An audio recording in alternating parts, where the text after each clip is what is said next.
Well, appreciate everybody being here today. You get to find out which the sports writers are the toughest ones who can last the day four. Obviously, there's a few empty seats here. Some guys just aren't cut out for life on the road and didn't have their pandemic legs underneath them. Would be remiss if I didn't start out by giving a shout out to Paul Feinbaum for his contract extension. Nobody tries to steal a show quite like Paul and start out SEC Media Days by leaking that news. So congrats to Paul on that. Hard-hitting questions coming out of yesterday. I think one of them was whether or not the horns down is going to be 15-yard penalty in the SEC in the future. So I asked Commissioner Sankey in the hallway, and he gave me a strong rebuttal by saying no comment. So we'll see where that goes. But excited about the opportunity to be here today and share with you about the energy of the Mizzou football program and what we're trying to build in the SEC moving forward. I really felt like last year we exceeded the expectations of many of the people in the room, but also many of the people within the state about what we could accomplish in such a challenging season. Last year we were able to win 5 conference games. We were able to beat the defending national champions. We were able to beat Kentucky for the first time in 5 years, able to win both of our trophy games and avenge a loss versus Vanderbilt. We had 5 players drafted. And so there was a lot of positive momentum to go into the offseason. We did a nice job in recruiting and continued to develop this program.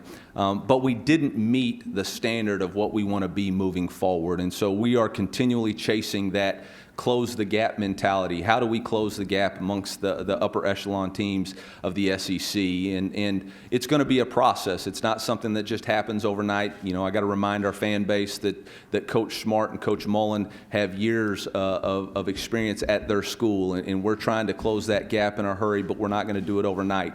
But we need our fan base to continue to re-engage with us and be excited about our program. We're very fired up about the opportunity that lies ahead. We return 8 starters on defense. We return 8 starters on the offensive side of the ball and 4 specialists. We got an opportunity to have a really strong line of scrimmage, which is one thing that we learned last year was needed in order to be successful in this league, and really look forward to returning an all-SEC player at the defensive end position with Trajan Jeffcoat. We were able to bring some guys back with that COVID year, and so the defensive line should be a strength for us on the defensive side of the ball. We added a new defensive coordinator in Steve Wilkes, a guy with tremendous NFL pedigree and experience and also coaching in college football, a coach who's just a tremendous leader of men and a motivator of players, and excited about the scheme that he's going to bring and the energy that he brings to the football field every day. Obviously, we lost some players to the NFL and had some weaknesses there, so we went out and utilized the transfer portal to our advantage. We were able to add 2 quality transfer defensive backs in Caleb Evans and Allie Green. We lost a linebacker to the second round to the Chiefs, and so we went out and added Blaze Aldridge from Rice, who was an all-conference performer there. So we really felt like that we put the pieces in place on the defensive side of the ball. That was obviously a weakness for us, especially towards the end of the season, and so we're excited about the opportunity for us to improve. Obviously, the proof will be in the pudding, and we got to get those guys going in fall camp. On the offensive side of the ball, Coach or Commissioner Sankey said this was my second season, but first year at SEC Media Days. We're trying to get Connor Bazelak a back-to-back SEC Freshman of the Year. I don't know if that's possible, but with the COVID exception, maybe it is. SEC Co-Freshman of the Year, so we have a proven commodity at the quarterback position, and so we're excited about the growth that he can show and earn. We've added some playmakers around him. Obviously, Mookie Cooper is a guy that we're excited about to go along with Kiki Chisholm and Toski Dove. And then Tyler Beatty at tailback, when he was featured for us last year in our games against LSU, Arkansas, Vanderbilt, South Carolina, he really did some nice things for us. He's got some explosive ability and really can do a lot of different things out of the backfield. So a lot of things to be energized about for a fan base and for a program. And so with that, we look forward to the 2021 football season and look forward to the challenges that lie ahead. And with that, I believe the next thing I'm supposed to do is open it up for questions. You got it, Coach. Thank you very much. If you have a question, please raise your hand. Victoria, Lawrence, and Fuller have microphones, and we'll get one to you. We'll start down here in the front left with Bob. Hey, Eli, Bob Holt, Arkansas Democrat Gazette. Nice to be in the same room with you finally. You got two kids on both sides of the ball from Fayetteville with Byers and Bannister. Wondering what you're expecting from them. And you brought Akil here today. What went into that decision? That's a pretty big honor.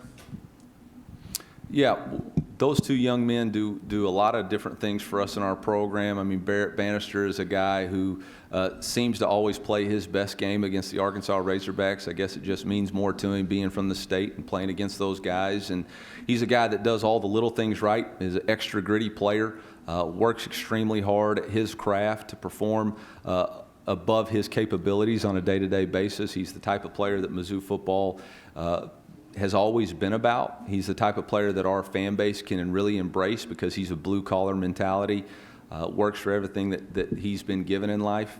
You know, Akil Byers is a young man that is a leader on the defensive side of the ball with a lot of game reps, a lot of experience. Obviously, he's from Fayetteville, has the potential, has really invested himself into this season, into our football team.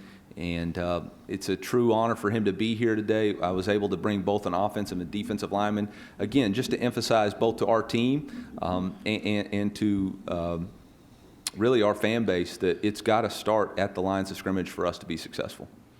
Coach, we'll go over here on our left side. John.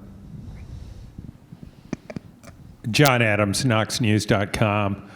Since your popularity is surging right now, I was just wondering, when you sign an autograph, do you sign Eli or Eliah? I sign E and then a lot of squiggly lines, and if anybody can make it out, that's up to them. But I go with Eliah and then go from there. I don't know about the popularity of surging type deal, but Twitter's not real, just so we're on the same page. Coach, we'll go in the center section along the right aisle, about halfway back. Connor O'Gara, Saturday Down South. You brought up wondering about horns down and if that was going to be a penalty if Texas were to come to the SEC. Yeah. Besides that, what was your initial reaction to hearing the report about Texas and Oklahoma having that interest? I've been trying to tell people everybody wants to play in the SEC, man. And if you can attract a couple of really good schools to come play, that's great. I immediately called my athletic director and Jim and told him that if the commissioner changes and adds 2 games to our schedule, I think we all understand that Mark Womack's going to put both Texas and OU on Mizzou's schedule moving forward. So we're ready for any challenge that is thrown at us. No, in all seriousness, control what you can control. That's all speculative. This is talking season, as a coach once phrased it, and speculative season, and it gives y'all a lot of things to do. But what we're worried about is converting third downs and scoring touchdowns. And they ain't on our schedule this year. And if the commissioner decides or our presidents decide that's what it'll be in the future, then hopefully Missouri employs me long enough to see that. Coach, we'll stay in the same section a couple rows ahead.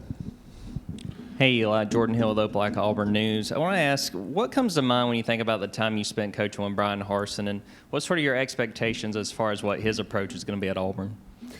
I owe a tremendous amount of respect and debt to Coach Harsin and the opportunities that he gave me, and really a lot of the things that we do as a program are a direct result of the things that I learned from him and the way he implemented them at Arkansas State and Boise State.